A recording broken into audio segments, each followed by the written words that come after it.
The Iran-Israel ceasefire is not peace. This could be just a momentary pause before a much bigger explosion. Right now, the world thinks the war is under control.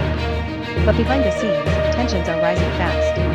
And if you think the ceasefire will hold, you're ignoring the signs. Iran and Israel don't trust each other, at all.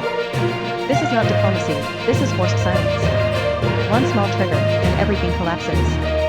Even during the ceasefire, strikes are still happening in Lebanon. Israel says it's targeting Hezbollah. Iran says this is a violation. If attacks continue, is it really a ceasefire? Israel's prime minister has already said, "We are ready to resume the war anytime." That's not peace. That's a finger on the trigger. Iran is not stepping back. They are using proxy forces, building pressure slowly. This isn't over, this is preparation.